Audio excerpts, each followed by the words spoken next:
प्रश्न का आंसर सिर्फ आप रेशियो ट्रिक से सीधा ही ऑप्शन से ही दे सकते हैं। आपको इसको बिल्कुल भी सॉल्व करने की आवश्यकता नहीं पड़ेगी, सिर्फ रेशियो ट्रिक से ही आप इस प्रश्न का आंसर सिर्फ ऑप्शन से ही दे सकते हैं। कैसे दोगे, ध्यान समझिएगा। हमने बोला कि यहाँ पर बोला गया है कि त्रिभुज ABC में बिंदु D और E क्रमशः, जैसे हमने आप सबसे पहले एक त्रिभुज बनाया ताकि आपको अच्छे से समझ आ जाए। त्रिभुज है आपका ABC, ठीक। इसमें बोला गया कि D और E क्रमशः भुजाओं AB और AC पर इस प्रकार है कि DE पैरेलल है BC के। तो यहाँ पर बोला गया है, यहाँ पर D और E जो हैं वे आपस में क्या है, ये एक भुजा जो है ये पैरेलल है किसके, BC के, ठीक। अब इसके बाद बोला गया है कि AD और DB, AD और DB इनका जो रेशियो है वो कितना है, 3:1। तो यहाँ पर हम बोलेंगे AD का रेशियो कितना है आपका 3x और इसका कितना हो जाएगा, x हो जाएगा, किसका, DB का। अब इसके बाद यहाँ पर बोला गया है कि यदि EA जो भुजा है वो आपकी 3.3 है, 3.3 है 6 सेंटीमीटर में दी गई है, यानी कि पूरी भुजा यहाँ पर दी गई है। तो यहाँ पर हमसे बोला गया कि AC का मान कितना होगा, यानी कि ये यहाँ से A से लेकर C तक का यहाँ पर हमसे पूरा मान यहाँ पर पूछा गया है।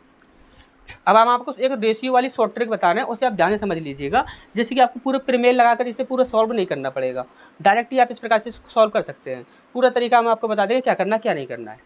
हमने बोला कि जब कभी भी आपकी यहाँ पर संगत भुजा दी गई होंगी तो यहाँ पर देखिए ये भुजा आपकी इसके संगत है, ये भुजा इसके संगत है, ये पूरी भुजा इस भुजा के संगत है। इतनी सी बात आपको अच्छे से पता ही होगी।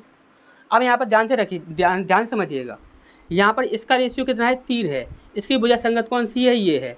तो ये इसका कितना गुना हो रहा है, तो आप बोलो सर 1.1 हो रहा है। कितना हो रहा है, 1.1 हो रहा है। यदि इसका ये जो है 1.1 गुना हो रहा है, भुजा हमेशा देख लेनी है रेशियो से, वह भुजा जो होगी वह कितनी गुना हो रही है। तो इस रेशियो से ये वाली भुजा जो है 1.1 गुना हो रही है।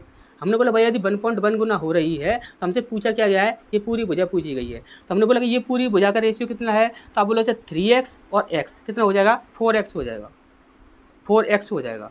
हमने बोला कि यदि ये भुजा, ये रेशियो जो है इस भुजा का 1.1 गुना हो रहा है तो यहाँ पर इसका भी ये 1.1 गुना ही होगा। तो यहाँ पर 4 बन जा 4 और 4 बन जा 4, यानी कि 4.4 हमारा आंसर आना चाहिए। और आप बोलो सर यहाँ पर ये वाली यदि अगर यहाँ पर हमसे ये पूछ लिया जाता तब हम क्या करते, तो आप यहाँ पर ध्यान से देखिए 3 रेशियो की वैल्यू आपकी 1.1 है, तो यहाँ पर एक रेशियो की वैल्यू कितनी हो जाती, 1.1। तो यहाँ पर कितना हो जाता हमारा 1.1। इस प्रकार से आपको यहाँ पर कुछ भी पूछ लिया जाए, सिर्फ आपको संगत भुजाओं का यहाँ पर देख लेना है। हमने बोला 3x की वैल्यू यहाँ पर इतनी है, तो x की वैल्यू कितनी हो जाएगी, तो 1.1 हो जाएगी। हमने बोला कि यहाँ पर कितनी है, तो यहाँ पर x है, यहाँ पर x की जगह पर यदि कुछ और भी रखा होता तो अभी आप इसी प्रकार से कर देते, 1.1 उसका गुना कर देते, तो हमारा यहाँ पर आंसर आ जाता। अच्छे से ये चीज़ समझ आ गई होगी। इसी प्रकार से आपको करना है, यहाँ पर पूरी तरह से प्रमेय वगैरह लगाकर इसे सॉल्व नहीं करना है। यदि आप डायरेक्ट करते हो रेशियो ट्रिक से तो आपका जल्दी हो जाएगा, ठीक। अच्छे समझ आ गया होगा, तो और कोई भी हमारा यहाँ पर आंसर नहीं हो सकता, सिर्फ एक ही आंसर है हमारा C, ठीक। अच्छे समझ आ गया होगा। नेक्स्ट क्वेश्चन की ओर बढ़ते हैं।